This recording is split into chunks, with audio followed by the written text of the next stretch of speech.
you. Thank you so much. I appreciate being here. Thank you all as well. And I hear that you guys have had a very interesting 2 weeks, and so I'm hoping that I will be able to give you a little bit of insight, but more than anything, I would love to hear your questions. I know that you will have lots of them and that they will be very smart and insightful as well.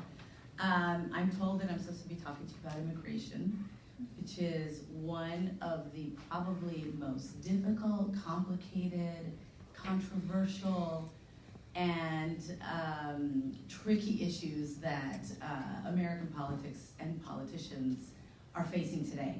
It's something that this country has grappled with, frankly, I think, since the beginning of the Republic. And one of the things that we have seen, not just recently, but even as the issue unfolds, frankly, in every, not just presidential debate, but every political debate, is just how quickly it can really sink into getting very personal and getting very political. And that has been, I think, one of the most difficult reasons as to why we haven't really been able to come to a solution. Because it does get personal, it does get political, it is about people's lives and livelihoods. One of the things that I have done throughout my career, which was both one of the most rewarding but also one of the most challenging things that I have done, is I served as communications director during the Clinton administration in what was formerly the INS.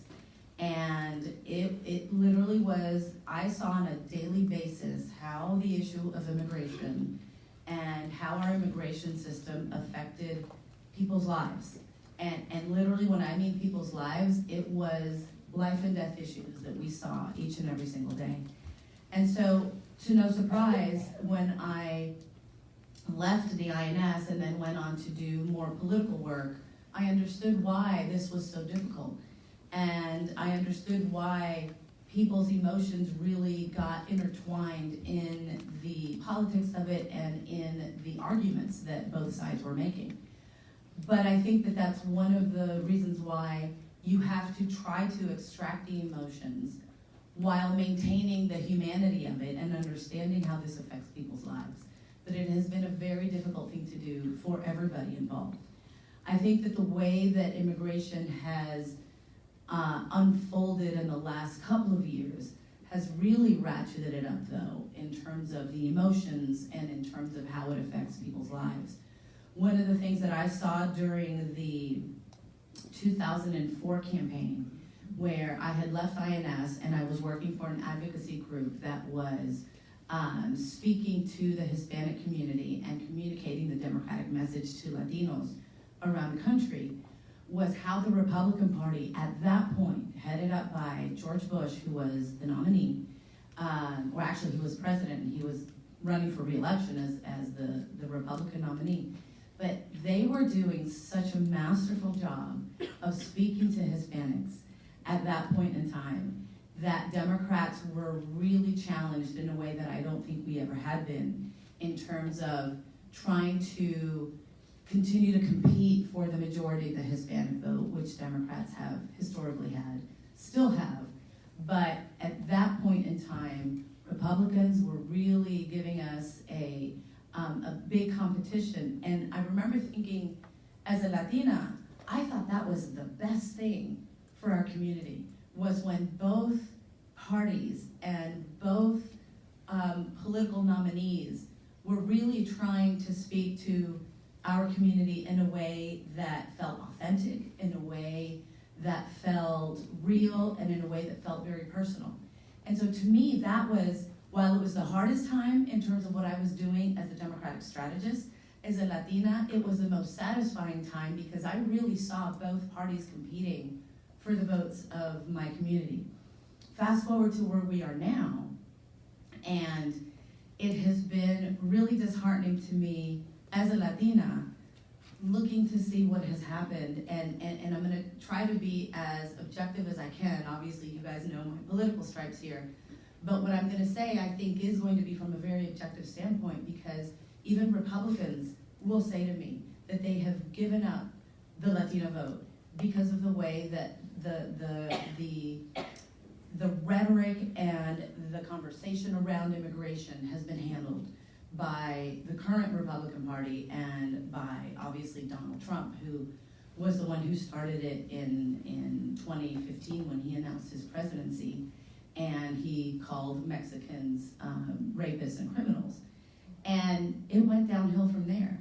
And what has happened is that in research after research, what we have found is that Latinos in this country, whether you just got here yesterday, and not just Latinos, let me broaden that, immigrants in this country and communities of color in this country, whether you got here yesterday or whether your families have been here longer than this has been in the United States of America, because of the color of your skin, or because of your last name, or because of your language, or because of your accent, if you have an accent when you speak English, you feel persecuted.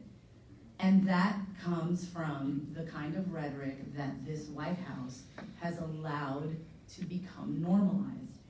And so clearly the issue of immigration went from being something that both parties really wanted to obtain in a way that both parties saw as the solution and the way to really fix immigration, which was in some way, shape, or form find regularization or legalization of the majority of undocumented immigrants that are in this country, which is around 11 million, and then find pathways for people who want to go back and forth, because not everybody wants to come here and live and become American citizens. They come here because in their countries, there is no way they can find a way to sustain their families.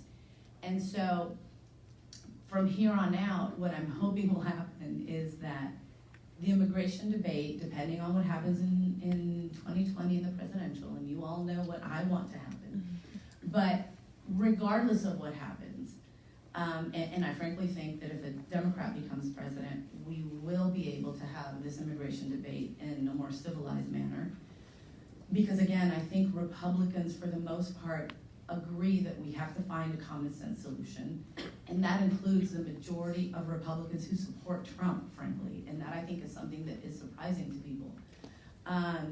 But again, it's become so politicized and so focused on red meat for both sides' bases that it has really gone as far away as I have seen in my lifetime from obtaining a real solution, which is really difficult and really unfortunate in this country because it continues to be one of the critical problems that we have. And the farther away that we get from a solution, obviously the harder it is to get towards something that is going to be a way to solve it. And that becomes important, not just from the standpoint of actually solving the problem, but I think the way that people view immigration and immigrants in this country. And one of the things that I think our party needs to do better, and the Latino community and immigrants in general, is to, and again, this is where I go to, that you have to try to get the emotions out of this and try to get to a point where you can talk to people from a common sense standpoint. One of the things that I really try to do when I talk about immigration, and if I'm talking to groups who, and I think this is a problem, there are people in this country who've never met an immigrant. And I mean really meet one. I don't mean just see them on the street, because we're everywhere, right? Immigrants in this country are everywhere. But if you don't know immigrants, if you've never had a conversation with them, if you've never seen a family of immigrants, if you've never gone to the house of an immigrant family, you're never going to understand where it is that they come from, both physically as well as their perspectives of who they want to be in this country. I remember when my dad brought us over from Colombia, he would tell us that, we have to go out there and make new friends and invite people over to our house so that they can understand that we are no different from them. We are no different from people who were born in this country. We're all immigrants at the end of the day, right? Unless you are full-blooded Native American, we are all immigrants, and this country was built by immigrants. And This country's economy was built by immigrants. And if immigrants disappeared tomorrow, this economy would collapse. That is just 100% truth. But we have to have that conversation. People who don't know immigrants have to understand that the people that Donald Trump or his supporters like to point to, for example, the people that come over in the caravans, that they like to point to as being, criminals or MS-13 gang members that want to come over here and do us harm, that couldn't be further from the truth.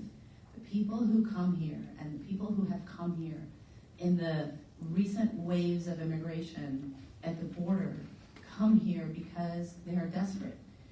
Whether it's violence or whether it's economies in their country that no longer they can sustain them and their families, they come here seeking a better life. It's the same reason why my parents came here. It's the same reason why all of your ancestors came here, is to try to find a better life. And that has not changed. That has never changed. Immigrants don't wake up one day in their countries and say, oh, hey, I think it'll be fun to go on a treacherous journey where I could die to a country whose cultures and whose language I don't understand and I don't speak, to try to get a job that no one else wants to try to make a living. It doesn't sound like a fun thing to do.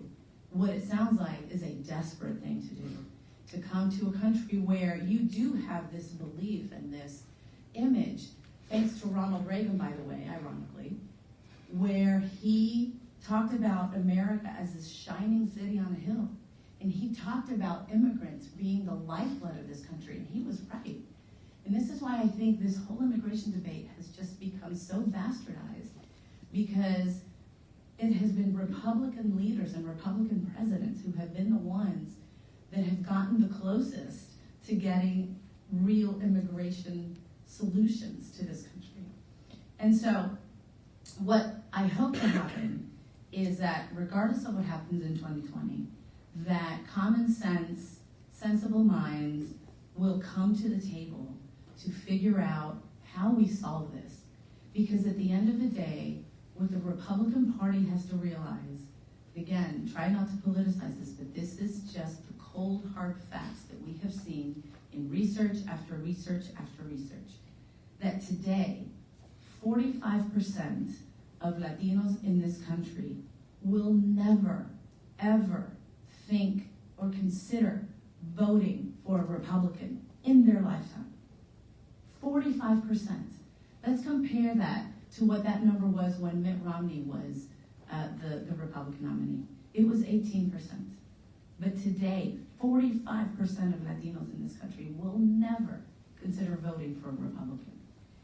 That, to me, means long-term, essentially, political death for the Republican Party. And many of them know it. Many Republicans know this, which is why they themselves understand that the way their party is going and how they are handling immigration and how they are handling the debate around it and how it has made Latinos and immigrants and communities of color feel unwelcome is not going to be a winning strategy for their party long term. So I'm hoping that, again, sensible Republicans will understand that and they will start coming to the table, and that, frankly, sensible Democrats as well will not use this issue as a wedge issue in politics and will use it as a way to try to bring people together.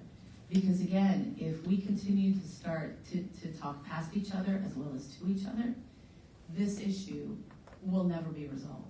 So I'm going to leave it there. I would love to open it up to questions, and you can ask me anything from the politics of it to the policies to how it's going to play in the 2020 election, to the effects it has had in the recent past, whatever you want. We'll go from here to here. Hi, my name is Troy McDonald. I'm from Harvard Extension. Hi. I'm curious what you think the national security implications are of the children migrants who were separated from their parents, those who could harbor hatred against America, and some would argue rightfully so. That's a great question. Let me start first from the standpoint of national security in general. One of the things that I have advocated for not just Democrats, but for people who advocate a common sense solution, is to talk about the national security implications of it. Because let's say if we pass immigration reform tomorrow, that means that the 11 million undocumented immigrants are going to have to come out from the shadows if they want to be able to go through the system and finally get either some sort of regularization, legalization, or citizenship, however you want to call it. But they're going to have to come out from the shadows. I think there could be no more benefit from the national security standpoint than to understand who these 11 million people are. So for people who continue to advocate that they don't want any kind of citizenship or any kind of legalization program, they're advocating for these 11 million people to continue to be in the shadows. And to me, this is a huge national security argument. Let me talk about what you just mentioned, which is these kids being separated from their families. And by the way, this is a whole generation of children that will be affected, because there are still families who have not found their children and vice versa. And there will be children who will never be reunited with their families because of the big, the screwed up way that HHS ended up doing this. But I don't believe that in the end, that piece of it will be a big national security issue, because a lot of these kids are in foster homes. A lot of these kids are growing up with people within their families. And let's always remember, again, going back to the reality of why immigrants come here. Immigrants come here because they know that if they work hard, or at least they're hoping that this is still the country where you can attain the American dream if you work hard and play by the rules. Clearly, this has been a horrific aberration of it, but my sense is that the families that these kids are growing up in are still families that hold American values dear, and that in fact they will raise these kids to understand that this was an aberration, and that this is not what America is about, and that in fact their hard work and their focus on education will get them to the point where, the reason why we all came over here, to live a better life. And my hope is that these kids will actually be the ones, when they grow up, will be able to advocate in such an impactful way why we need real immigration reform in this country. Thank you. So, Hi. My name is Mark Nealon, and I'm from Seton Hill University. And earlier last week, I had the chance to ask one of our other speakers, Stephanie Hamill, who has a much different view on this than you, a question about the double standard that exists between the Republican and Democratic Party when we talk about immigration. I asked her about, she had mentioned the Democratic Party whenever we're talking about immigration, and it kind of goes to what you talked about, we're not able to talk about it, is the default for Democrats is, well, you're racist, we can't talk about this. And yet we had a Latino Democratic candidate for president, his first time on stage, advocate for a changing of a law that allowed the Trump administration to cage these individuals that we were just talking about. And yet, the very next day, media, conservative media talked about the Democratic Party is for open borders, and they want to let everyone in, and we have no idea what they're going to do if they come into power. So my question for you is, you were talking about hoping that there would be middle ground to be found between these parties. How do you see that happening when we have such a vast difference in coverage and biases when it comes to that is a great, great question. And I'm going to say two things. The first one is probably obvious. I think the easiest way to get there is to get Donald Trump out of the White House. The reason I say that is because conservative media is right now his press room, because the press secretary has not given a briefing, I think, ever since she became press secretary. Conservative media has become Donald Trump's press room and has become the echo chamber from which all of these types of issues that have become the rallying cries for Trump's base become distorted. And while I believe a lot of the rhetoric that comes out of this president's mouth is indeed, and no doubt, racist, I never once used that word when I just gave my talk about immigration, right? I never called Republicans racist because I don't think they are. I think there are people within the Republican Party that are racist. I think there are people in the Democratic Party that are racist. But the problem is that they have used racism as that wedge issue. And then when Democrats call it out, then they try to flip it on its face and use it as an excuse to not talk about it. Which to me is why it's so difficult to have this conversation while Donald Trump is in office. But I'll say also, I will say this, and I've written about this too. If Donald Trump wanted to, he could be the defining president that finally solves the issue of immigration. If he had the backbone to really stand up to some of those racists that are in his base, right? If he could do that, he would realize that he could go down in history, not just as the third president that has been impeached, but as the president who got immigration reform done. And that would be historic. He could say that he got something done that Barack Obama couldn't do, that George Bush couldn't do, that Bill Clinton couldn't do, and that George Bush 1 couldn't do. That's huge. And it really wouldn't be all that hard for him to do it.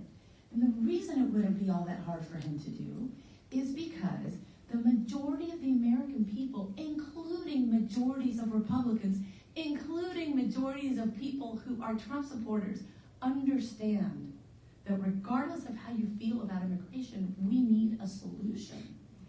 And if he were to come to the table in a way that he almost did, almost, when he talked about wanting to give dreamers a chance to stay here, where he almost got to a solution with Schumer and Pelosi, and then he got a call from Sean Hannity, and Stephen Miller started whispering in his ear, saying there's no way in hell you can do this because your base will hate you for it. He backed off. And that's how I think that's going to happen. But if he wanted to, he could become a game changer in this issue, and probably it would be easier for him to do it than for a Democratic president to do it, frankly. Because then everyone would take his cue in the Republican Party, who have been the ones, frankly, who have blocked this time and again. So while I think that right now there is very slim chance for him to do that, that's why I say that we would need a change at the top, that a Democratic president would probably at this point in time be the one that it would be easier to get a solution on immigration. But it would be easiest if Donald Trump woke up one day with that vote and understood if he really cares about his legacy and he really cares about what the history books are going to say about him, and that he doesn't want the very first line in Wikipedia to be the third impeached president of the United States, he could do immigration reform. How historic would that be? Can I ask a quick follow-up? We got a bunch of questions. I'll be here afterwards, so if you want to chat. Hi, my name is Gabriela. I'm from Suffolk University in Boston, and I'm also alluding to last week speaker. So last week we heard from Stephanie Hamill, who mentioned her mom came to the U.S. the right way. However, our group, Suffolk University, was yesterday at the National Immigration Forum, where we heard that the current immigration system is broken. And they also spoke about the Farm Workplace Modernization Act, which is a bipartisan bill that passed the House and is expected to go to the Senate sometime this year. They said early spring. It establishes a framework to legalize, reform, and implement immigration policies that allow for a better system to bring in farm workers. Do you believe this foreshadows a successful and hopefully soon immigration policy reform? No, unfortunately, no. It could if Donald Trump again woke up one day and said, "Let's do this." But there is no way. I hope I'm wrong. I hope that I am wrong. But right now, I don't see that any possibility, especially going into 2020, which is going to be a nasty, nasty, ugly we haven't seen how ugly it's going to get. Time of political rhetoric, it's not going to happen this year. And so it's not going to happen until after the election. But that piece of legislation is an example of how, if you peel away the rhetoric, and if you peel away the, oh, Democrats just want to call Republicans racist rhetoric, and if you peel away there are people who actually have come here the right way. I mean, those are all code words. Those are all, let's call it for what it is. Those are all xenophobic code words. They are. Yes, people have come the right way. My parents came here the right way. But when I see these kids at the border and these families that are literally dying to come here, the picture of that father and that son who was clinging to him at the Rio Grande, sorry. I say to myself, there, but for the grace of God, go me and my family. Because we were lucky that we got to come over here the right way. Back in the 70s when, the backup wasn't 20 years and my father actually had a university education. That's luck. That is not that you wake up one day and you choose to go the right way, or you choose to come here legally, which is, again, the twisted mindset of some people on the other side. Not everybody, of some people on the other side who believe that immigrants have just this mindset of wanting to come here and take advantage of everything, right? And it's just, again, such a twisted way of looking at it. So, sadly, I don't think that that's going to happen anytime soon. But it could if right, common sense, sane minds were the ones who would prevail in the White House. But as long as Stephen Miller is at Donald Trump's side, and for those of you who don't know, Stephen Miller is one of the senior advisors in the White House, and he has immigration under his portfolio, and I don't say this lightly because he graduated from my alma mater, which is Duke University, and it's not something that I'm proud of. He is a white supremacist. I will say it that way because there is nothing that is more true. He is a white supremacist, and he's the one who is whispering in the ear of this president, which is sadly one of the reasons why we will never get to that as long as he's in the White House. Thank you. Hi, my name's Emily. I go to Quinnipiac University. Obviously, no one in the past has had great immigration laws or policies either. The difference with President Trump is the treatment and ways he goes around it. Also, there's more media coverage of it, of children being ripped away, children dying in prisons. Do you think this media has had a positive effect in causing change in policy, or do you think it's had a more negative effect, causing people who are maybe not as educated, only reading titles and stuff like that, to have more hate towards immigrants or different political parties? That's a terrific question, and I think it's done both. I think that it has both been able to sound the alarm to people who really want to fight for real immigration reform and fight against what they see are just aberrations that do not represent the American dream, that do not represent American values, who see what's happening at the border and that kind of coverage and are rightly outraged. But what has happened is that when that coverage comes out, even though it's from very well-respected resources or sources like, Washington Post, CNN, and I'm not biased at all, but real journalism, right? Real journalists who are covering these stories in an objective way, right? They don't go in there and say, oh, this president is horrible, look what he's done. They just report that this man and his daughter were found drowned in the Rio Grande Valley as they tried to cross the border because they were seeking asylum. But then what happens is that other media take those headlines and they completely twist them around with zero objectivity and complete and total bias. And it happens on both sides, right? Not just the conservative, ultra-conservative, anti-immigrant side, but it happens with advocates as well. And I do think that that does a disservice to muddy the waters in terms of what the truth is.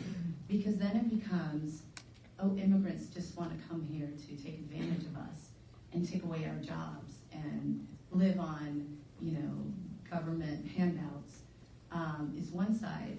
Or the other side is, all Republicans are racist and we're never going to get to a real immigration reform unless, we have the caravans to storm the borders, right? When you have those extremes, you're never going to get to a real solution. And that's why it's such a shame that you have the noise that rises up from the real critical coverage of what is really going on. And this is where I think it becomes incumbent on all of us. And frankly, you all as the generation, I would say next generation, but no, you guys are leaders now. It's incumbent upon you to really understand and educate yourselves as to what the facts are. Facts are still real things. Facts still matter. Truth still matters. Evidence still matters. It's incumbent upon you more than at any other time in our lifetime to figure out what the truth is, and then to figure out how you want to defend that truth and what you want to do with it. My name's Owen Westbrook. I'm from Central Michigan University. And my stepdad is a conservative. He's a Republican who is for the wall on the southern border. Okay. Not too long ago, we were having a conversation about immigration. He said to me, well, Owen, I'm for the border to keep out illegal immigration. China did it with the Mongols, and look how it worked for them.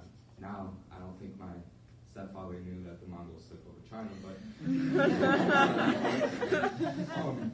but it got me thinking, and I see in the media and the rhetoric going on, and it confuses me. Why do we focus on keeping out illegal immigration rather than fixing legal immigration? Can you run for office, please? That is exactly the problem with the current debate, right? We were close in 2000 when George W. Bush was elected president.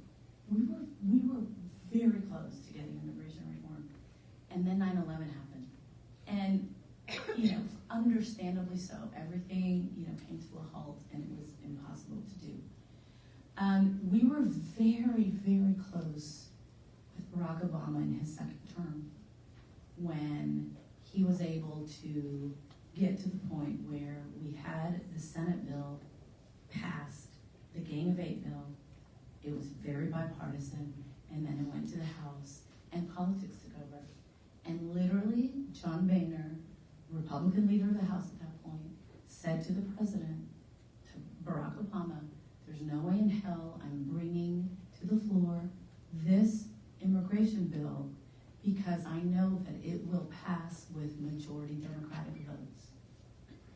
What kind of leader does that? What kind of leader says that? I mean, to me, that was one of the lowest points that we could have gone to, because if we had been able to pass it then, that's not to say that Donald Trump wouldn't still have tried to use the issue of immigration as a wedge issue. I probably think he would have. But it wouldn't have been as easy, right? Because we would have had a lot of fixes to the current broken immigration system. And so your point is actually the point. We need to focus on solutions, because I gotta tell you, illegal immigration is at the lowest point it has been in 20 years, right?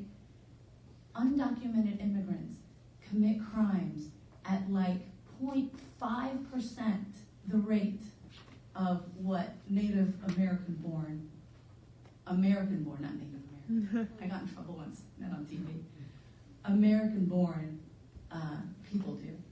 And so what the other side has done, though, is it's been able to twist the debate so much so that people like your stepfather, who reasonably look at what's happening and can reasonably deduct and make that conclusion. And a lot of people do. That is where that is where not just the fear, but I think the danger lies, because then they're looking at Fox News and other conservative media who take the spin of the other side as fact, because they're not facts. A wall, the way that Donald Trump wants it, will not fix the issue of immigration reform. Do we need border security? Absolutely. And guess which party has dedicated more money and has done more to ramp up security on the border? Any guesses? The Democrats.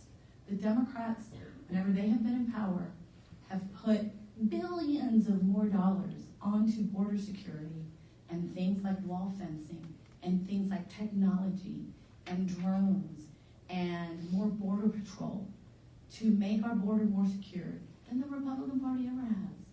And again, that's not a fact that a lot of people talk about.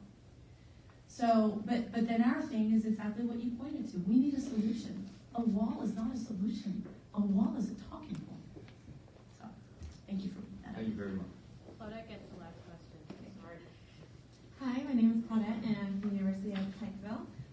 My question is this: with the most current events with DACA, what are to become of these dreamers who are students, lawyers, doctors? What are the next steps in policymaking for them, especially since some of them are already being deported back to a country that they don't even know? Another great question, you guys. I told you we were filled with them. That is one of the tragedies of this whole turnaround in the rhetoric. Again, if we don't get to a solution, then the kids, I call them kids, but you're right, they are adults who are American in every single way, shape, or form, other than perhaps a piece of paper. And they are in danger of getting deported back to a country that they don't know, whose language they probably don't speak, and who they may not know anybody there. Can you imagine a more tragic situation? And if we don't do something about it, that's going to continue. And these DACA students, kids, adults, have been huge lights in our economy because they are doctors, they are lawyers, they are entrepreneurs who have injected billions of dollars into our economy. And these are the people that Donald Trump wants deported. And my fear is that he will continue to use them as a wedge issue. My hope is that sensible Republicans, and I think Republicans have realized that if they go after the DACA students, that is a huge danger for them politically.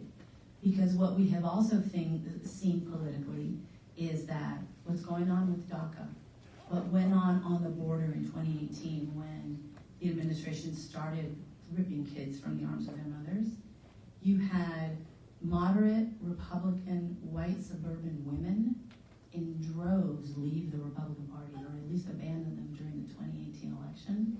That's why Democrats strode the House. That's why you had so many women running and winning in a lot of these districts because of other women who had just had it. Those women have still not come back to the Republican fold.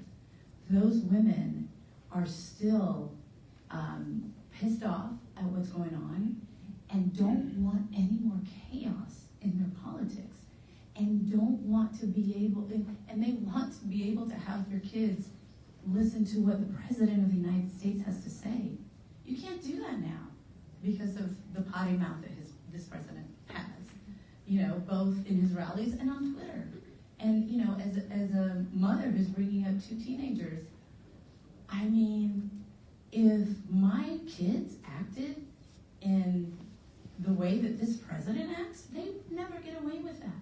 So why are we letting this president get away with it? But it's not just that. He's poisoning our politics, and he's poisoning our policy solutions. He's making it harder and harder for us to come together as a country, to find real solutions, not just for these DACA students, but for, frankly, so many families who are still in need of the things that government can truly do for the country if they are able to do it